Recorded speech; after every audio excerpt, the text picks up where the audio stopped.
Hey YouTube, Peterbilt Knife Guy. And I gotta stop day drinking.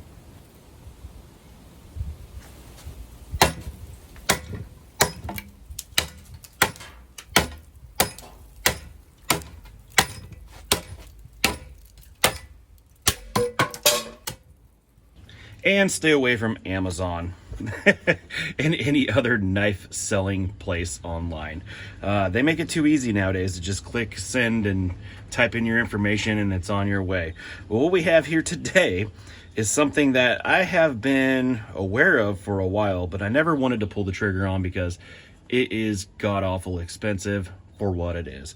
But then again, for what it is, I think you're getting a decent quality product, at least minus the sheath, and we'll talk about that later.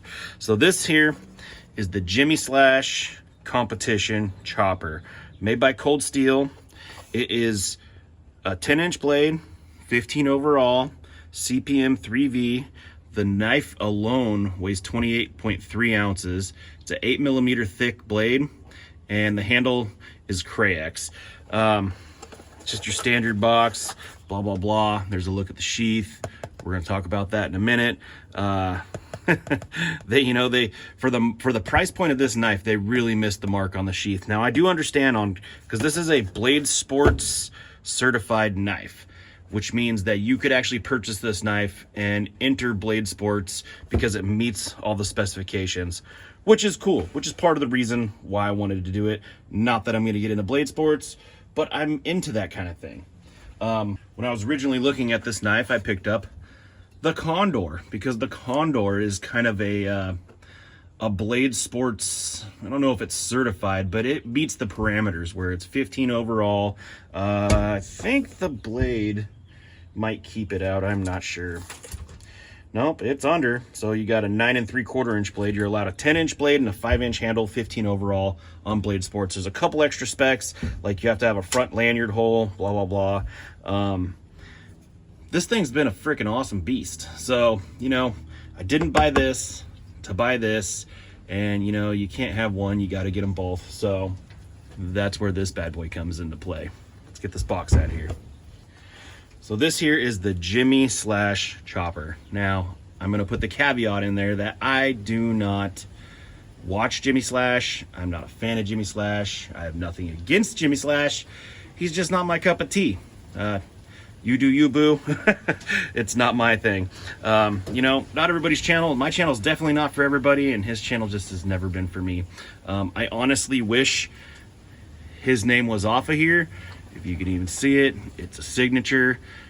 It probably would have been $100 cheaper from Cold Steel, but who knows. So this is a limited series. They only make 1,000, and this is number 775, which is also indicated on the box right there. So the box matches the knife. Maybe I'll keep this box, maybe I won't. Time will tell. But yeah, this thing is a freaking moose. It is CPM 3V. We already discussed that.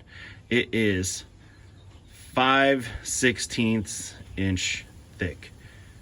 That is freaking crazy. It's the same thickness as a Trailmaster, but it's got a really high saber grind. So it carries that full thickness all the way out to the tip. Look at that. That's freaking insane. My fat chubby fingers next to it. That is a chunk of knife right there. It is 2 inches wide this way. And let me tell you, I have some other choppers. You can feel the weight in your hand with this thing. And man, does it hit with authority. As you can see, just like a child, I had to pull it out of its box and play with it instantly. I already did a couple shorts, but let's compare this to some other large choppers that I have in my lineup. So there's your JIMI Slash. Here's your Condor Wood Buster. There's just night and day between this. This thing feels like a toy now. Once touching this, just look at the stock thickness. That is freaking nasty. And then the handle on this, like it or not, the Crayex, the rubber handle, people poo-poo on it all the time, but it's a comfortable grip that absorbs shock. This one, not so much. It's not uncomfortable, but it doesn't absorb the shock like this one does. What's funny is that you get some certain knives and some just hit with the authority you would think they would, and some don't. I was interested about this one and a little worried, to be honest with you, that it wouldn't hit with the with the power that I think it should. And I'm gonna tell you right now, it does. We're gonna do some chopping later on. Another beast, another chopper beast that I got that I was thoroughly disappointed with, but also too is just a excellent chopper. The El Chete, you know, the only thing I was really disappointed with on the El Chete is the handle. It's absolutely terrible. It's super uncomfortable. Maybe my hands are just the wrong size for it. You can say I have girl hands, but I can tell you right now, if you look at those calluses, those aren't girl hands. It just don't fit my hand. So these two knives, obvious differences, right? There's only a 1 ounce difference between this. Look how much less knife it is. This has got a true full tang. This has a tang that's kind of, it's not a full, I mean, it's a full tang. It's a robust tang, don't get me wrong. But, you know, they obviously slipped a handle over it. This thing, you can actually see the metal all the way around. And it's a good 2 inches longer. Let's see, overall, shit. You're looking at 2 3/4 longer overall. But the crazy thing is this knife only weighs 1 ounce less than this El Chete. That is freaking nuts. And it just comes down to this massive stock that they use. I mean, the El Chete is a 1/4 inch, and the cold steel just makes it look like a toy. It's just insane. I cannot tell you how happy I am with this right now. It's not very often I'm super excited about a knife anymore, and I was excited about this one. Another heavy hitter, the Essie Jungles. This thing weighs, I think it's just under a pound or just over a pound. Also a fantastic chopper. These things I will go head to head with eventually. And last but not least, in my heavy hitter is the Sword Von Temsky, which is another thick spined moose. Is it as thick as the cold steel? No. Is it a freaking monster still? Absolutely. So yeah, so these are the heavy hitter choppers that I have. There's a couple more actually I could have brought out here, but for the most part, these ones hit the hardest. This one, and now this one. I literally just got this knife today, but you know, if you're into big chopping knives like I am, you can just tell. You hit a piece of wood, you can tell. It's just, you know, it doesn't take a rocket scientist to figure out whether it's going to do good or not. So I'm gonna put these away real quick. We'll continue. So now to the knife and the cost. This knife cost me with tax $450. If you look on the website of Cold Steel, it's a lot more expensive. If you look other places, it's right around $450 to, God, I've seen $600. And if you pay $600 for this, you're absolutely nuts. I feel nuts paying the money that I did for this as it is. But limited edition, I'd regret not getting it if I didn't. And one that gets you is a absolutely poorly freaking, I mean, come on. I mean, the knife's made in Taiwan. I'm pretty sure this was made in China. This is the most flimsy, crappy, look at this. This is brand freaking new. That's not even a cut. It's just coming apart. Come on, Cold Steel. What the heck is that? That is just atrocious, you know? Does it hold the knife? Yes. Is it even thick enough for the knife? Here's another thing too.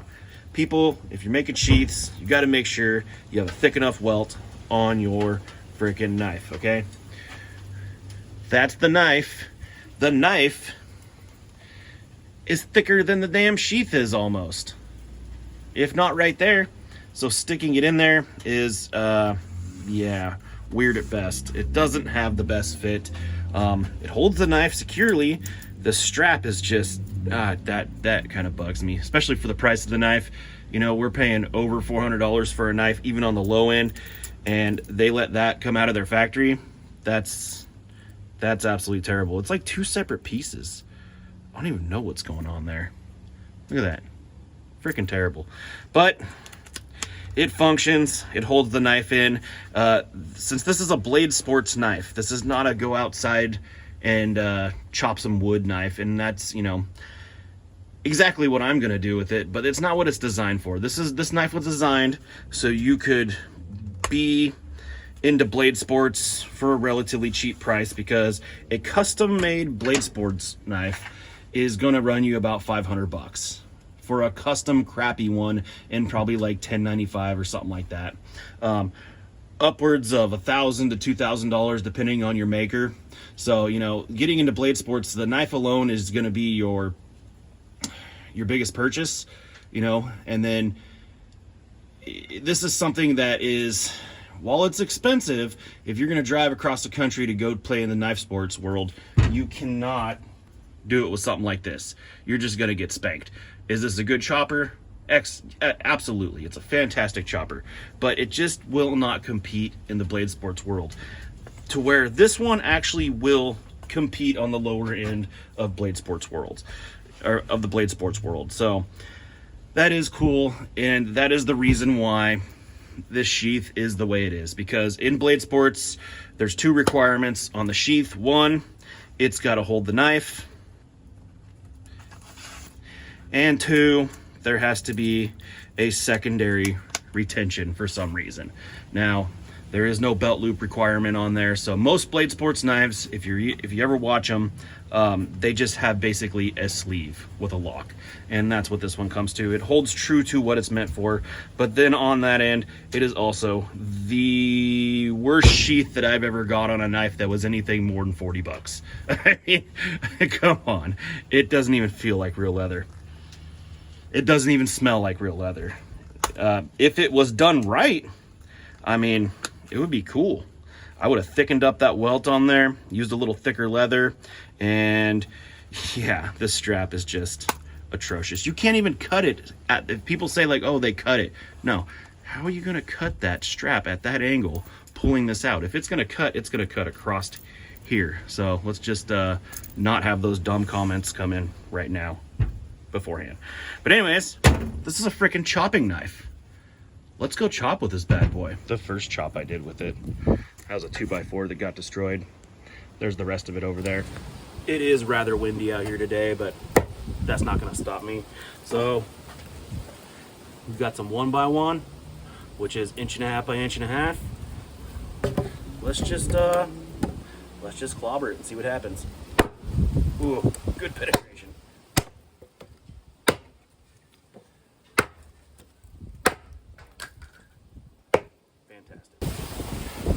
Some 2x whatever this is.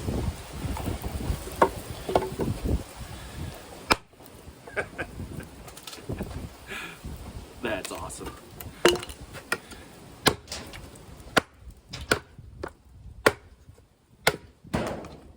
Whew. She chops.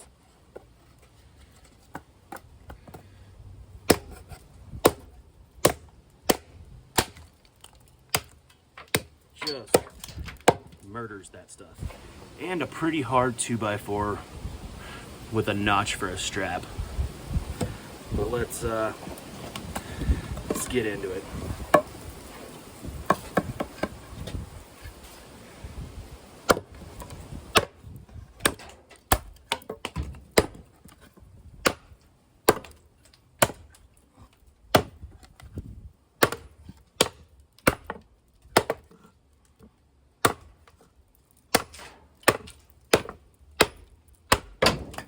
Yeah, the last one was me being a failure. Let's try it again.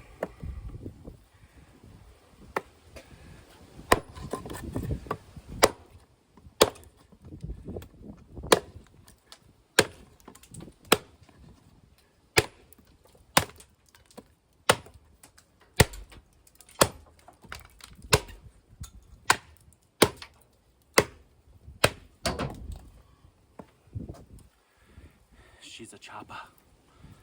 Let's go inside, check that edge. All right, haven't done anything to it. Still see the funk on there. I forgot to mention this is a, I don't know, somebody call it an Appleseed edge. I've looked it up. I don't know what the hell Appleseed is. It's pretty much a flat grind with a convexed secondary. So let's Let's see if she took any damage. Of course not. Of course not.